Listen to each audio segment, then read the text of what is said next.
Welcome to episode 2, Deep Blue Sea of Corruption. A small sailboat drifts.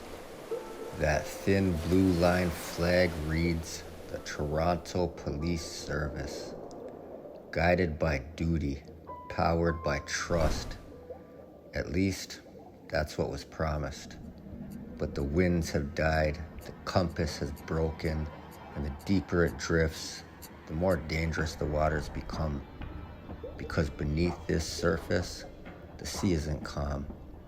It's crawling with hidden currents, dirty officers, cover-ups, abuse of power. These are the riptides of corruption, the silent, strong, and unforgiven. They pull at the hull, wrap around the sails, and drag the boat under, slowly, and then all at once.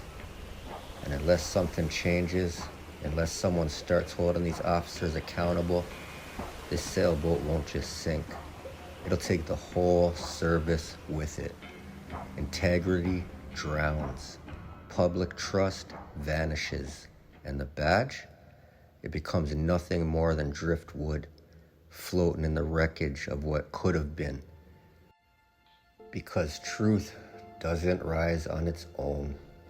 You have to pull it from the depths.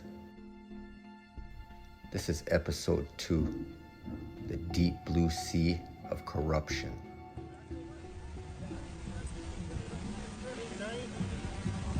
You're gonna reach underneath, you gotta do it quick. Sensor will launch you. I'll get you down again, ready? 2 Toronto police officers from the Public Safety Response Team. They face a complex mission. Powering off a drone. It should take seconds, but somehow it becomes a full-blown operation. And guess who's back? The same officer from episode 1.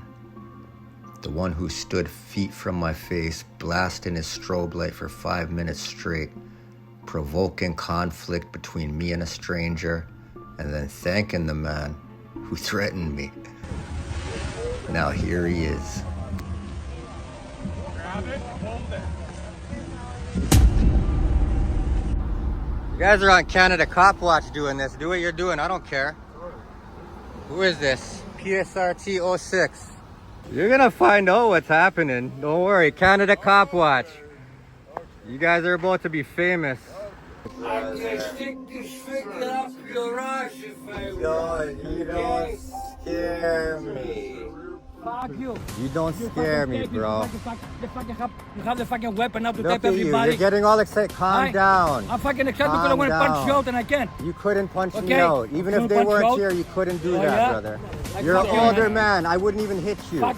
You wouldn't even You're get an this guy. older Get man. Hit you, fucking guy. I would never Get the hit fuck out of you. here, man. Go have Get a the good fuck outta night. here. You have your fucking weapon now. The Have a fucking good weapon. night, brother. Okay, let this fucking guy do the fucking job, okay? Have a good Fuck night. you. I agree, see, you're a good man. Have a good night. Fucking taping for what?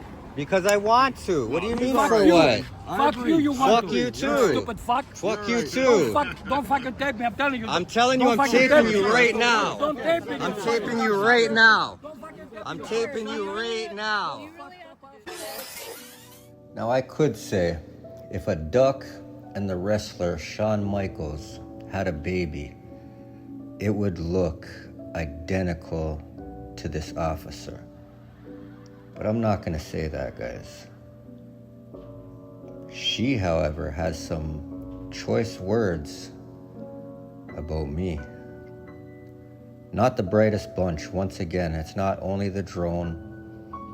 She doesn't understand when being recorded, we can hear. So we're gonna hear the little guy in the passenger seat telling me people don't even like you. That's what he's focused on after all of this.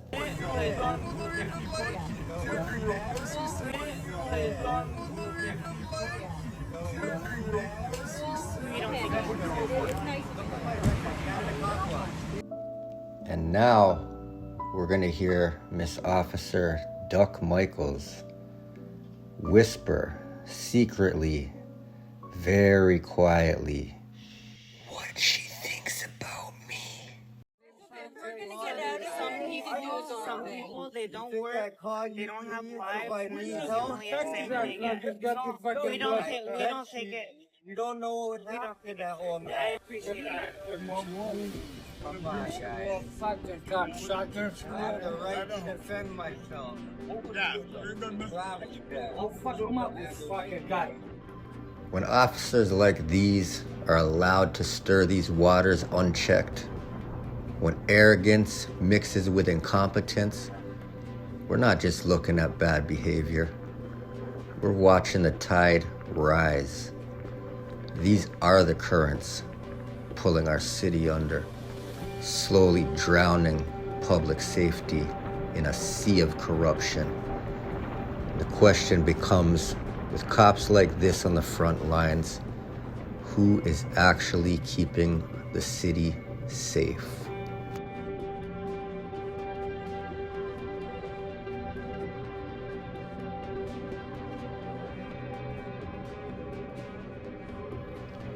When I first met Macho Man Randy Savage, I did not know who this man was. I thought he was just another older guy who stopped to pick a fight with somebody quietly filming in public.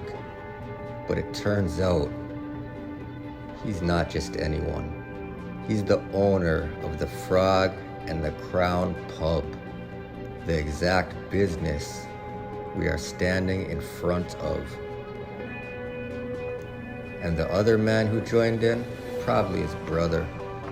Same reaction, same temper. I'm guessing they were raised by the same mother. So here's an idea. Let's leave them a few honest reviews on Google. Let them know what we think about the business owners who attack people for exercising their charter rights on a public sidewalk. Because in a city drowning in corruption, this kind of behavior, it doesn't float either.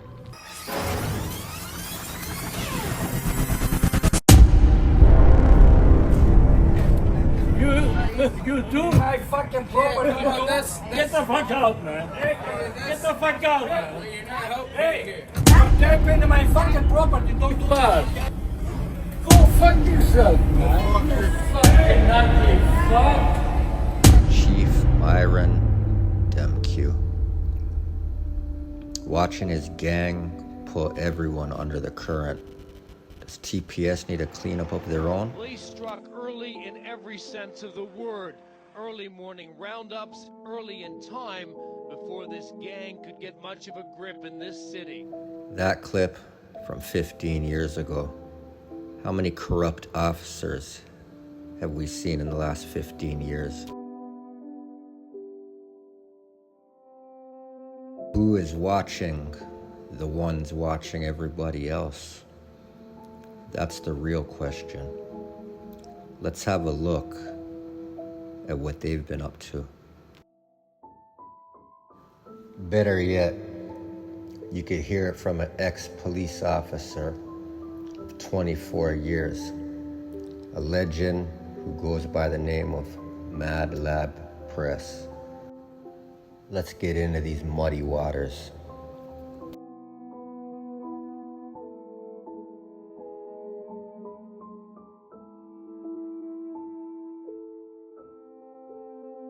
The older you get, the more you forget the times in your life that seemed insignificant.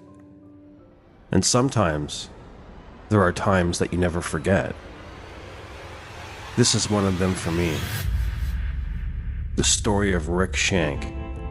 When I was a road cop, I ran into a lot of corrupt old school cops that took what they want, did what they want, and beat people that they want without consequence. Most people have no idea who Rick Shank is, let alone what he did. This story will not only shock you, but question who the hell is policing the police in Toronto. Sadly, these stories are becoming more and more common with less consequences. Now sit back, and watched the corruption unfold.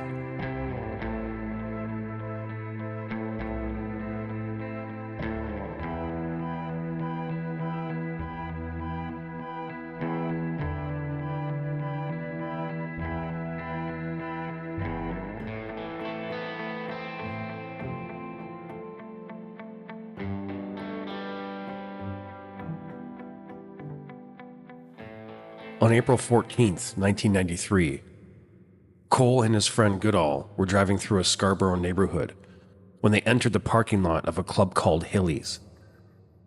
Cole and Goodall entered the club, only to exit a short while later, making their way to their vehicle. Little did Cole and Goodall know was that they were being followed by a Toronto Police Guns and Gangs spin team. When Cole and Goodall reached their car, they were swarmed by undercover Toronto police officers. Cole began to run, Shank giving chase. Shank caught up to Cole in a neighboring backyard and ended up shooting Cole to death. Shank stated at the time of the shooting that Cole had pointed a gun at him. Shank was cleared of any wrongdoing.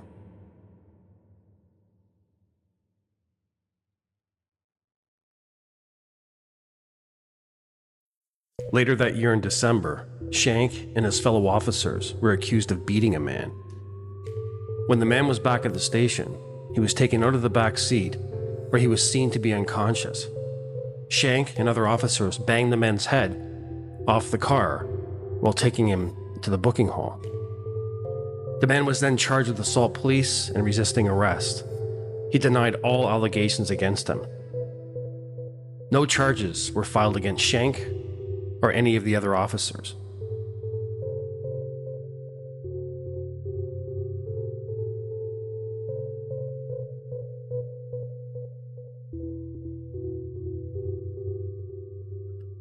In 2006, Baden was on his way to a mosque when he was approached by undercover officers, including Shank's partner, Glenn Aslan.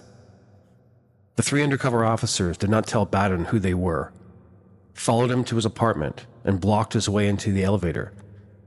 Eventually, they took Baden to his apartment, barged in without a search warrant, and terrorized his family with guns drawn. They also beat up Baden. The case was settled out of court.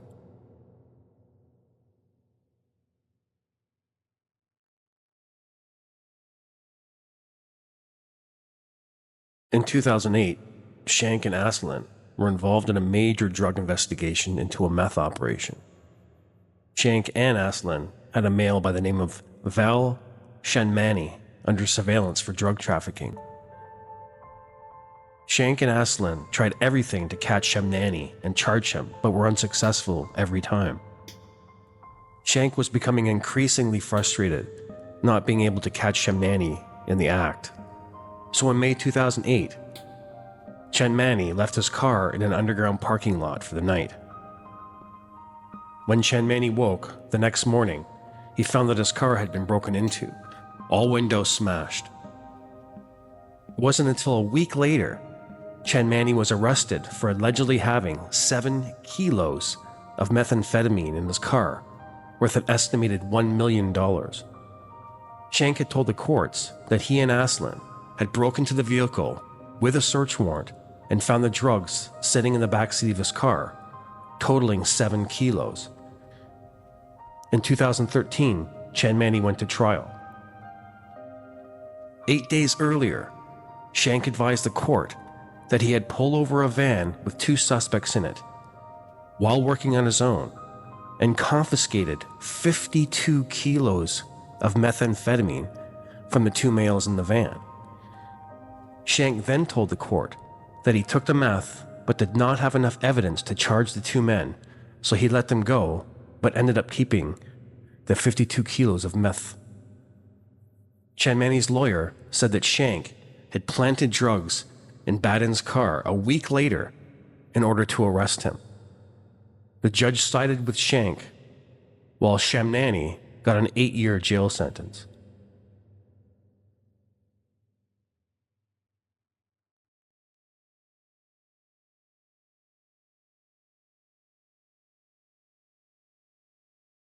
In 1997, Shank shot Hugh Dawson 9 times in a drug bust as Dawson, unarmed, sat in his car driver's seat.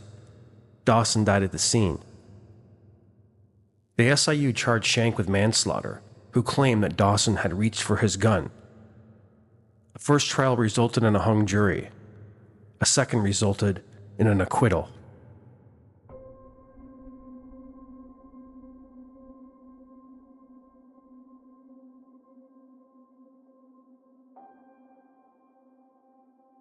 In light of these events, few would question the need for safer streets, but there are some concerns being raised tonight about the people who patrol them. Specifically, one officer who was cleared in the shooting deaths of 2 black men in the 90s and is now the head of the force's professional standards unit. CTV's John Woodward joins us. John, why is this coming up now? Nathan, this was an appointment made in the midst of a stay-at-home order during the pandemic 2 years ago to lead the unit responsible for internal accountability and public confidence in the police. Now critics are questioning whether that appointment was properly thought through. Item number 5 is senior officer uniform promotion. Decades later, in February 2021, Toronto's police board approved Shank's promotion to superintendent. He was assigned to lead professional standards. The move was little noted in the midst of Toronto's stay-at-home orders during the pandemic. Looking at it today, the promotion sends the wrong message, according to former Mayor John Sewell. I mean, all of the bigwigs in the Toronto Police Service said this is perfectly fine. And I think what it means is that this is a real demonstration of police culture. Our request to speak to Shank himself was sent through Toronto Police Communications, which says in a statement, Superintendent Shank has served as a police officer for over 30 years with an exemplary record and is recognized for his many contributions to policing. Over the course of his career, he has demonstrated the highest levels of professionalism, ethics, and leadership, and has a record of service to the community. We stand by Superintendent Shank and his service.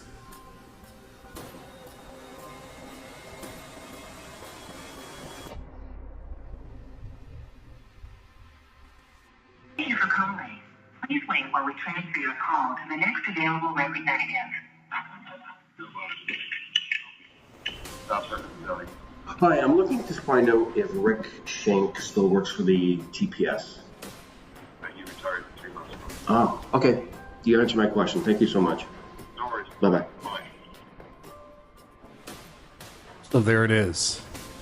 A cop who murdered 2 men, planted drugs on another, resulting in a man going to jail for 8 years. Then you get promoted to a unit that is supposed to oversee police misconduct. And the Toronto police wonder why we have lost all trust in them.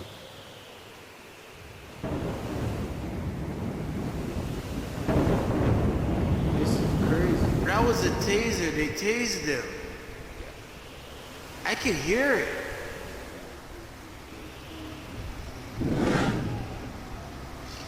Oh shit, I could hear the taser.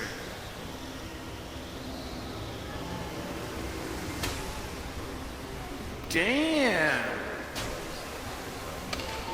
Damn. What is that? More tasers. Holy fuck. He's at the edge. He's at the edge. Oh fuck no. Oh fuck no. How the fuck is he still standing on the ledge after being tasered so much? Holy fuck, he's trying to step down. He's trying to go down to the next one. He's not gonna get the next one. He can't reach that none.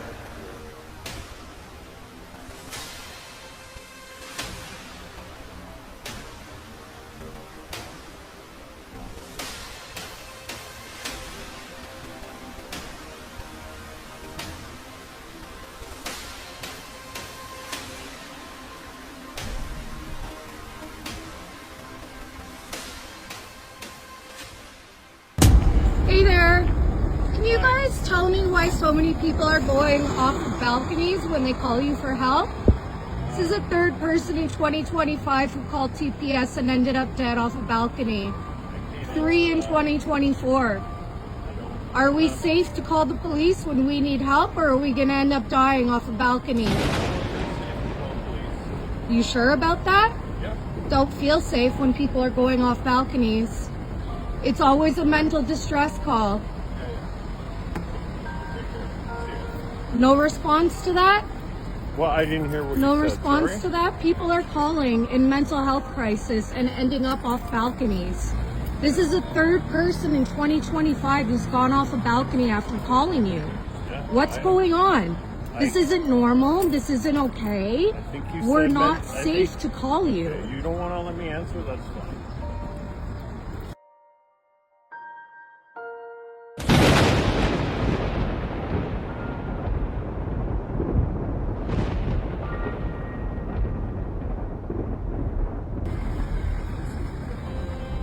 Hey there.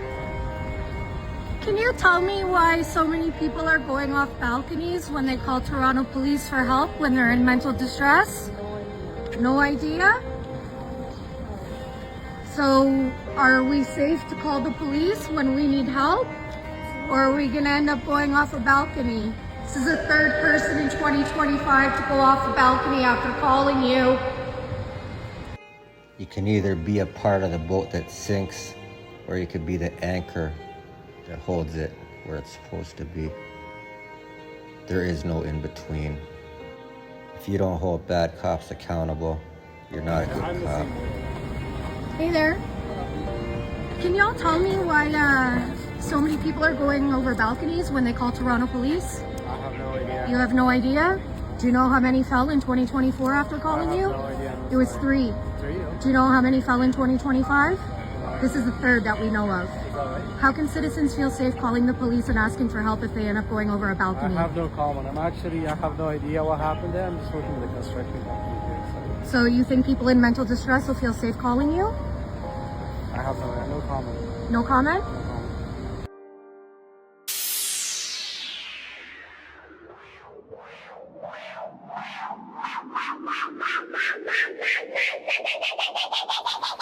Rick Shank was a constable in 1993 when he shot and killed Ian Coley. The officer claimed the 20-year-old had pointed a gun at him. He was cleared by the Special Investigations Unit, though questions were raised at the coroner's inquest about Shank working alongside what was then known as the Black Organized Crime Squad.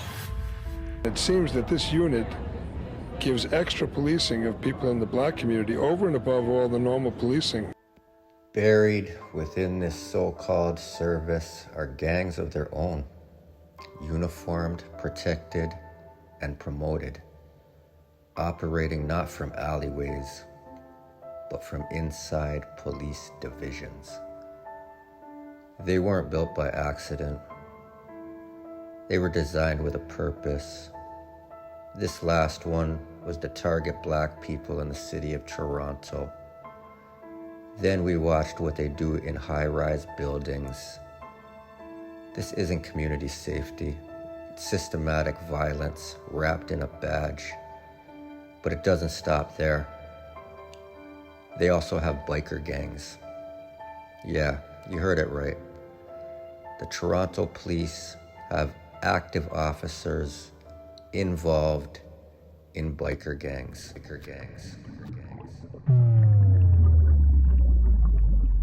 Now here we have Police Constable Raf Ibrahim, badge number 65697. Now it turns out that this cop here is a huge tyrant. He likes to assault people, but I found out something about Raf Ibrahim. And I'm going to show you exactly what he does on his days off. And you let me know if you agree with it or not. We were assaulted. It's on video. They pushed us through it and we can't do it. Because you're disturbing the peace. No, Look at this tyrant. Dude, he's foaming at the mouth. He has spit coming out of his mouth like a rabid animal. This guy is out of control and he's gonna hurt somebody one day. This guy needs to be fired. I didn't say anything. Leave. Leave. Go somewhere else. You have the right to be here. It's Canada. It's Canada. Now what I found out was Constable Ibrahim belongs to a motorcycle club, and they're called the Gunfighters of Ontario. And they have all the patches that a real motorcycle club has. And I'm not going to get into that whole thing because I didn't even want to go there. But this clown here thinks he's a gangster on and off duty.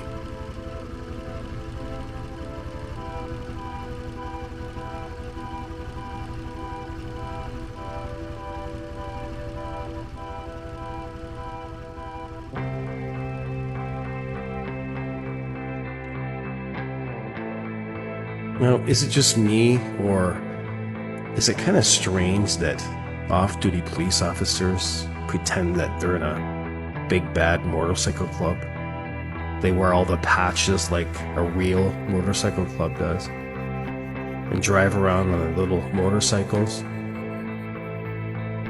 This guy here is a joke, a coward, and he likes to assault people. We are gonna rewind this back a little bit. I noticed something very interesting. But first, let's get back to the water for a second. Imagine you're on a ship, already tossed by corruption, secrecy, and abuse. Now picture one of the people steering that ship isn't just a cop. He's also the sergeant at arms of a biker club, made up of law enforcement and ex-law enforcement. Yes, you heard that right. A police constable with gang-style ties. Not only does this officer carry dual loyalties, he's been caught on camera violating rights, being aggressive, and pushing his authority way past the line. Should someone like this really keep a badge? Or is he one of the officers who will sink the boat while the rest of us are told to trust it's still floating? Just when I thought this couldn't get any more twisted. Standing right beside him, another officer I recognized. Another badge caught on camera overstepping authority in a separate encounter. Is this a coincidence or something more? Is he a part of this gang? Let's take a look.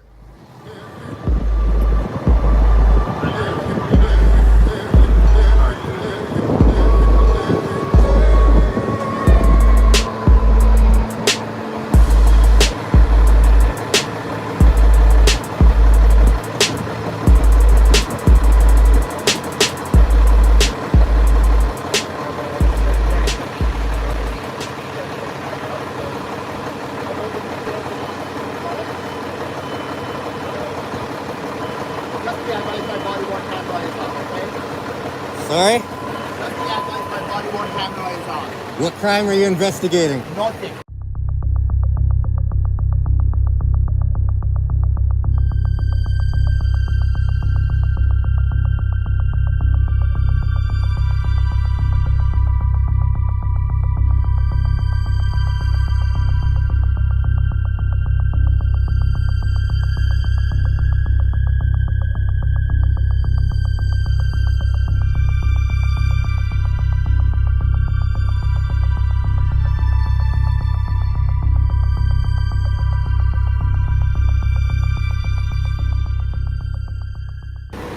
You understand it's against your policy to turn them on when you're not investigating, right? Then I'm actively engaging the public. I have to have it on, and I'm on the phone. So have a good day.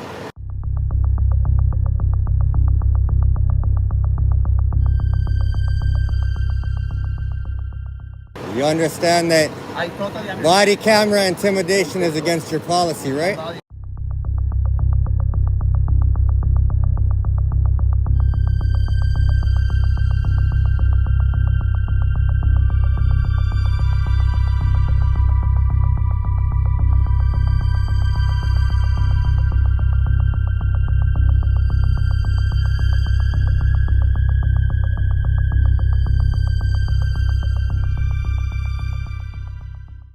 What's your name and badge number? can't see that. No, I can't. You have keys in front of it. Say that again? I said it once. I didn't hear it. That's not my fault. You gotta pay attention when you ask a question. You don't want to identify? I did. I just told you I didn't hear you. Is it my fault? Why do you want to act like a child? You're wearing a uniform. You're supposed to be an officer. So act like a man. What's your name? Do you have any questions? What's your name? Yeah, my question is, what is your name? Invalid battery, I told you 3 times. Do you have any other questions? Badge number, reg number. All right, no problem. You obviously can't help me. You're just out here like acting like a child in a uniform. So go back to work. You can't help me. You're dismissed. Or you could stand here on live and look silly on the internet. Live.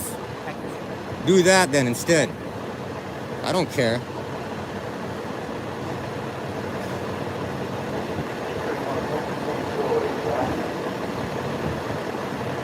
Guarding a fire scene, I'm doing my job. You're not guarding shit. I'm not a criminal. You're not guarding me.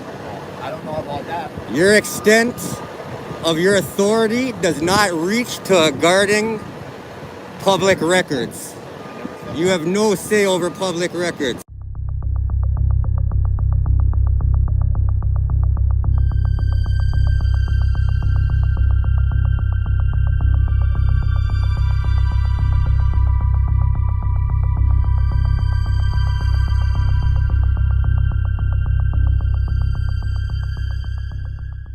Don't attempt to do it. You're overreaching your authority, Smiley. I'm having a great time. I'm here documenting this place.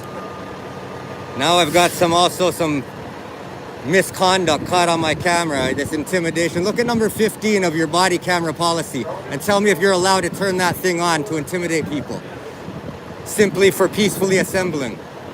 Tell me if that's a violation, and once you answer your complaint about it, we'll see what your answer is then. Get back to work, man. Get back to work. I'm gonna put in the complaint on you for body camera intimidation. I'm done letting this shit slide. You guys are all getting complaints every time you do this now. Put that on your record. I'm gonna attach your name to this video so that people can see what you do. They can see how you abuse these body cameras that we buy for you, for transparency, and ended up being used as tools against us. It's a joke. You don't scare nobody. Get back to work. You're dismissed. I'm gonna step back because you're a little close.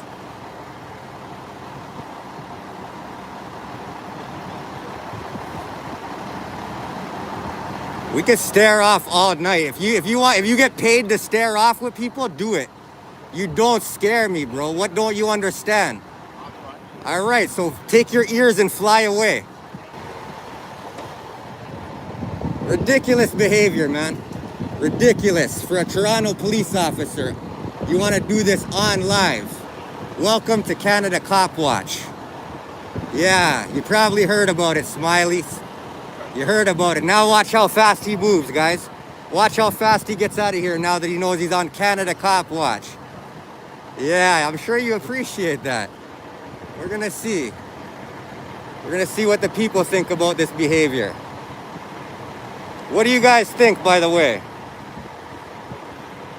You guys have anything to say to Officer Mr. I don't want to identify? You can't help me. You're a child. You're unprofessional. You can't help me.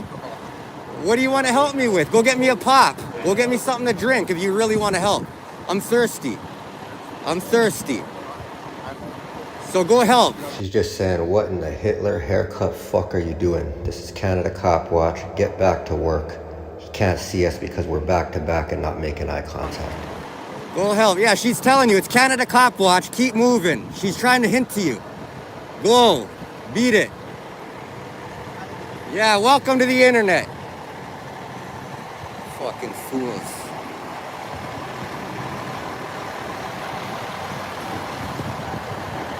I'll watch her telling them, guys.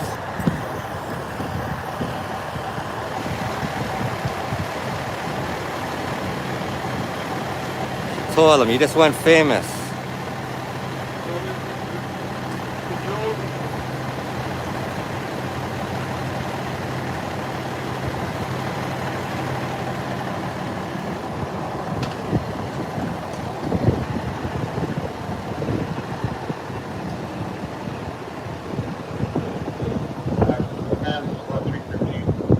Coming behind you, gentlemen.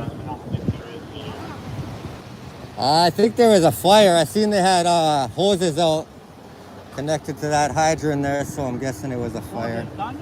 Yeah, they just looks like they're just wrapping up for the night. Yeah. I don't smell any smoke, you know, but by the response, it's a big response, right? Yeah, so much. My viewers were saying the same thing. Like, I don't know what happened. If it saved a life, it's worth it. If not, it's a lot of resources, right? You have a good night, sir. Be safe.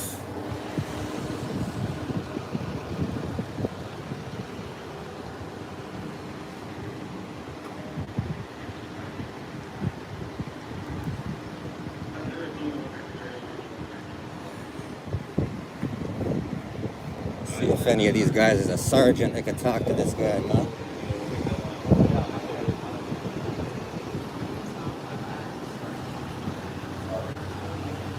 Any stripes? Stripes? Yeah, we got stripes here. Ma'am, are you a sergeant? I'd like to talk to you when you have a second. No, I'll wait where I want, but when will you be free to talk? In about 35 minutes. 35? Yep. And just like that, the current keeps pulling the service under.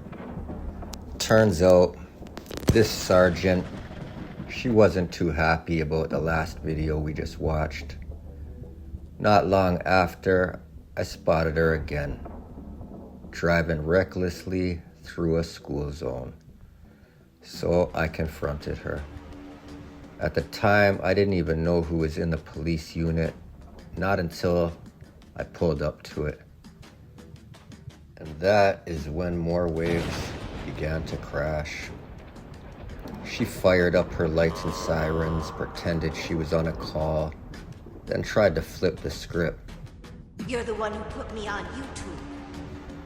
No accountability, no professionalism, just ego. Floating in these muddy, corrupted waters. Roll down your window.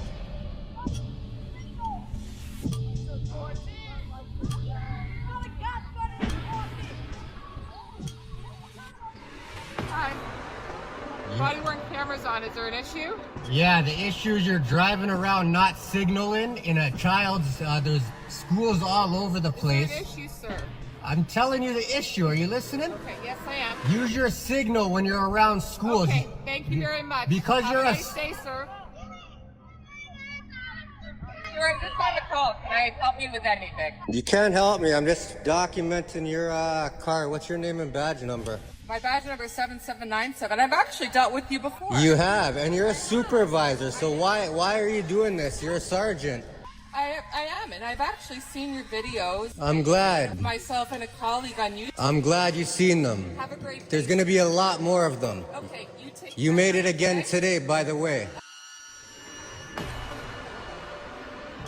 This storm is far from over. Make sure you stay around so we could show you what's lurking underneath. This is Canada Copwatch.